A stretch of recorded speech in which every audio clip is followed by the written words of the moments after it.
I'm joined now by someone who knows a lot about Casey Anthony's experience in the legal field and actually had a front row seat for much of it. Brad Conway is an attorney, an actual attorney, who represented Casey's parents, George and Cindy Anthony. Brad, my gosh, it's been a long time. It's really good to see you again. I hope you're doing well. It sure has, Ashley. It's always great to be here with you.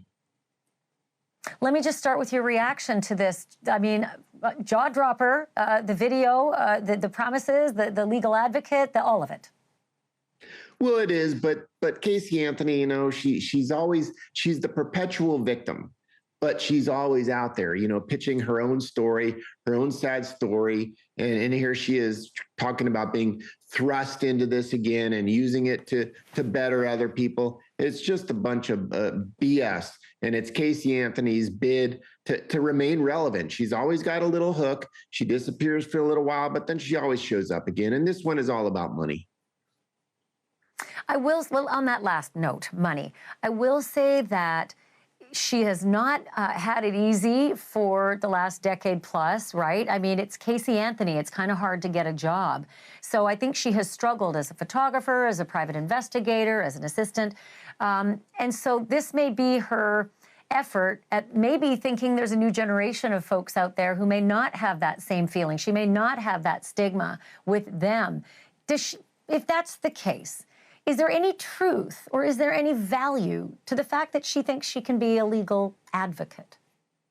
I don't believe so, Ashley. You know, for 30 years, I've been a criminal defense lawyer, and I have been a victim advocate for people, victims of violent crimes. There was George and Cindy Anthony that I represented, and then most recently, the Brittany Drexel case that was recently solved, a 17-year-old girl that was abducted, raped, and murdered in Myrtle Beach, South Carolina. So, you know, to jump in and to be a legal advocate for somebody, first of all, it's not a paying job usually, and it requires knowledge, it requires experience, it requires ethics, and it requires morals. Casey Anthony has none of these things, and nobody wants legal advice from somebody who can only offer them advice on how to hide a body and make up ridiculous lies about how it got there.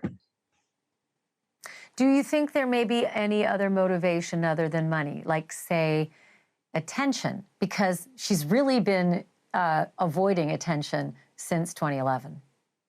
I think attention is always a motivation of hers. It's a passive aggressive approach to it, though. It's poor me. I don't want the attention. And she has done a good job of laying low, but she surfaces for her own purposes. And this purpose is about money. It's about money and nothing else, because who is going to hire her for legal advice? She's not a lawyer, so she can't give legal advice. So her role as an advocate, you know, you don't have to be a lawyer to be an advocate, but who wants Casey Anthony advocating for you? You know, what does she have to offer you in terms of actual credible legal advice? And then who's going to take her seriously? So she made a comment that really stood out to me, and let me just read it. It was about her parents, George and Cindy.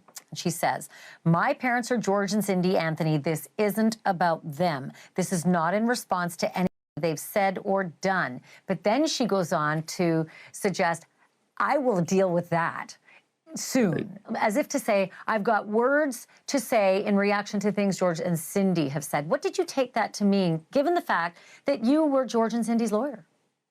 And this is why I say that this is about money. She talks about wanting to be a legal advocate, about using her infamy, you know, to help others. You know, poor Casey, you know, rising above the ashes to help other people. But that's not at all what's it about, because there she is talking about George and Cindy and Kaylee. And that's the hook for people. People want to know what really happened to Kaylee Anthony, and they want to know. She blamed her father, criminally implicated him in the death of her daughter. And so she says it's not about them, but she makes sure to let you know that she might address it anyway. And that's what brings people in, because that's what they want to know. It really feels as though the rift is absolutely irrevocable between George and Casey, but maybe not Cindy and Casey, which is why everything is so uncomfortable. I feel for George and Cindy. I think they were just tread under that bus over and over again in that courtroom. And I sat there in that courtroom with you watching this every day. It was heartbreaking and preposterous, the story that she presented. But she said in this video, I'm here to advocate for Kaylee. It was the first time I had heard her say Kaylee's name and my daughter Kaylee, probably since 2011. Well, what would she advocate on behalf of Kaylee for? Casey Anthony is the only person in this world that knows what really happened to her own daughter, Kaylee. George doesn't know, but that's who Casey blamed. So how is she going to advocate for the daughter that really she's the one that disposed of Kaylee as though she were a pile of trash? So how is she going to advocate? What does she have to offer? Nothing other than the truth, which we know Casey Anthony is not capable of telling the truth. That we know. That is undeniable. I mean, living through her lies, I needed therapy. Just the exquisite amount of lying that this woman was capable of, the people she was capable of sinking. It was just traumatic. So one other weird tangent here. She said she's doing this to fight Trump because she has a rainbow tattoo, and she says she's advocating as well on behalf of LGBTQ community. But going up against Donald Trump and saying, I'm going to fight Trump, she's going to use her influence to resist. Where do you think that's going to go?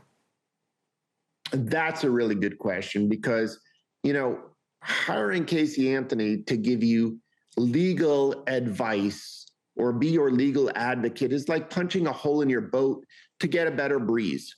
And the only thing that the Trump administration has done at this point is prohibit transsexual men, biological men, from competing against women. So what is it that she actually thinks she has to offer the LGBTQ community? There are hordes, leagues of lawyers and wonderful advocates out there to help this community. Casey Anthony is not one of them. They don't need her.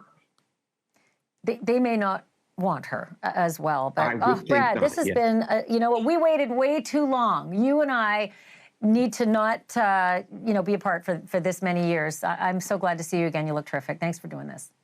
Thank you, Ashley. Good seeing you. Thanks for watching. Go to joinnn.com to find NewsNation on your screen. And don't forget to click the red subscribe button below to get more of NewsNation's fact-driven, unbiased coverage.